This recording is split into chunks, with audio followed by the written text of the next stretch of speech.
Hello everyone and welcome back to another video. What we have for you today is a recap of Phase 1 of the ESL Mobile Open for Clash of Clans.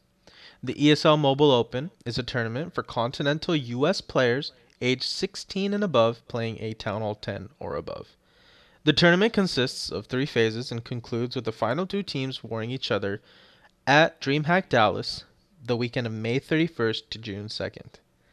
Phase 1, which I'm going to be covering today, spanned about 4 weeks in which teams would play in an open ladder format, challenging other teams through an ESL match finder. The ladder remained open for 24/7. In the span of those 4 weeks, you could war whenever you want. And after the 4 weeks, the top 50% of the ladder moved on to Phase 2. Phase 2 was 4 sets of brackets of 32 teams to determine seeding for Phase 3, which was the double elimination bracket, which ended with the final 2 teams going to DreamHack Dallas. Throughout the video, you're going to be seeing 3-star attacks that we, Koastal Klash, did throughout Phase 1 of this tournament. Our roster for the ESL Mobile Open was Mikey, Matty J, Hustla, Skip, and Jaguar. Our substitute for this tournament was Nick. So while these attacks are playing in the background, let me just give you a little bit of information regarding what the ESL Mobile Open is and what's going on. So the ESL Mobile Open, they've already confirmed 3 events, 3 seasons this year alone in 2019. The first one being DreamHack Dallas, and then there being Season 2 and 3 in New York and Atlanta, respectively. To get involved, basically, you just have to be a U.S. resident, age 16 or above, and playing a Town Hall 10 or above. Max Town Hall 12s are recommended, otherwise you're just going to be mismatched. Moving on, so we'll be talking throughout the video about first the attack strategies that we used and the attack styles we saw most common throughout Phase 1. Also, we'll be talking about the bases that we faced and that we also ran through Phase 1. And then to close it off, we'll be talking about the final standings going into Phase 2 and basically what the whole tournament looks like heading into Phase 2. So regarding attacks, as you can see, just watched a Queen Charge Miner. Now, during Phase 1, we did see this type of attack a lot because the P.E.K.K.A. Bobat strategy or the Witch Bat strategy wasn't very popular back then. I don't think it had been discovered. Not many people were doing it. So the main attacks that you saw around this time frame that you can see even us doing was spammy drags, queen charge E drags, and queen charge miners here and there for the more experienced clashers. You saw many clans like One Hive and WHF and Axe You Something that were also taking part in this tournament. Do a lot of those highly skilled attacks as they're known for. And we also had a few players attempting those attacks. When we started the tournament, however, we did start off with a pretty poor record.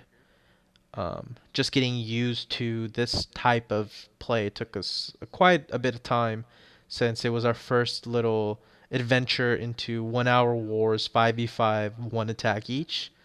But we got the hang of it pretty quickly and ended the Phase 1 as the number 1 seed with a 16-3 record and a 13 win streak to end it.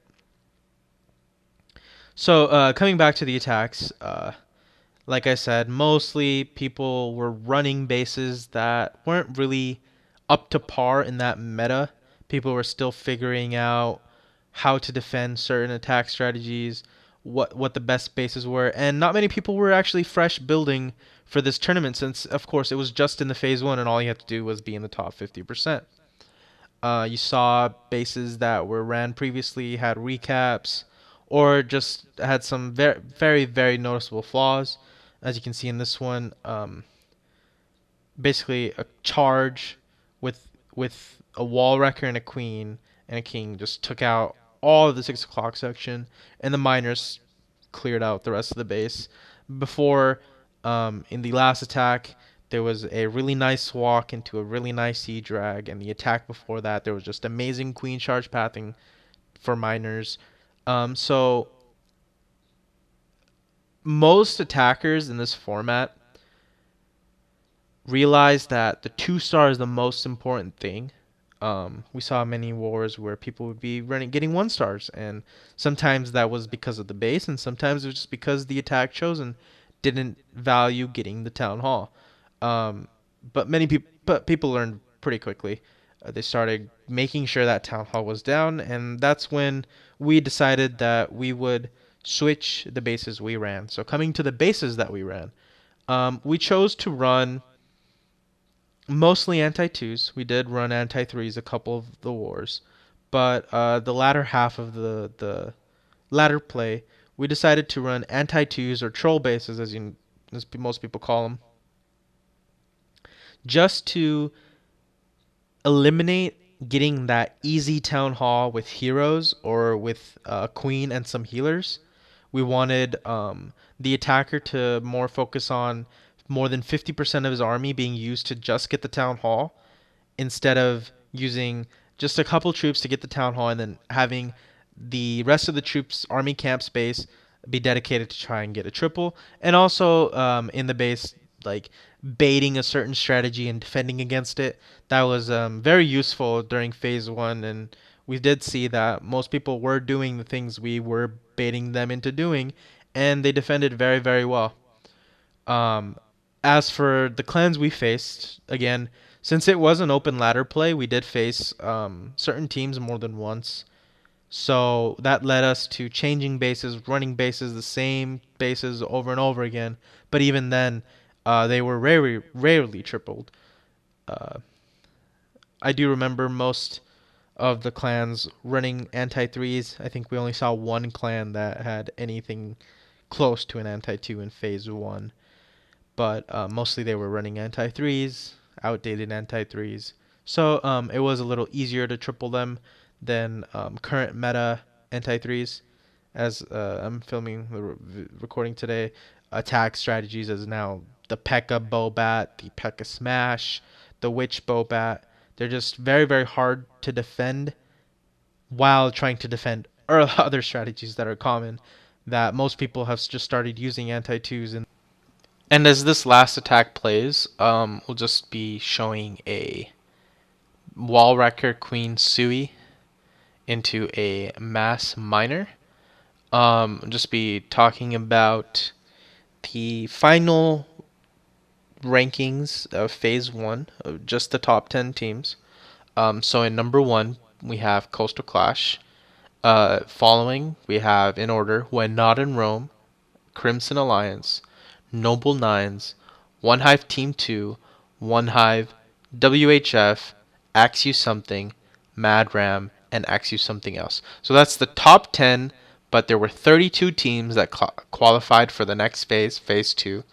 The seeding in this phase didn't really mean much because, of course, phase 2 was used for the actual seeding of the double elimination bracket.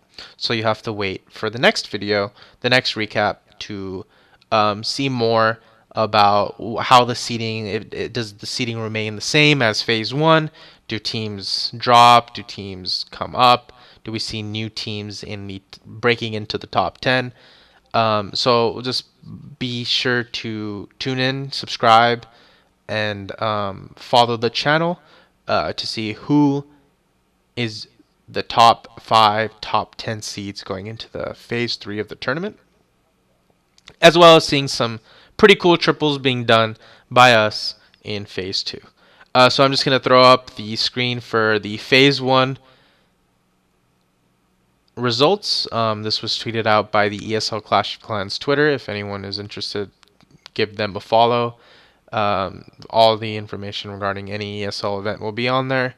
And if you did enjoy the video, please make sure to leave a like, comment, and subscribe to the channel for future videos. Thank you for watching.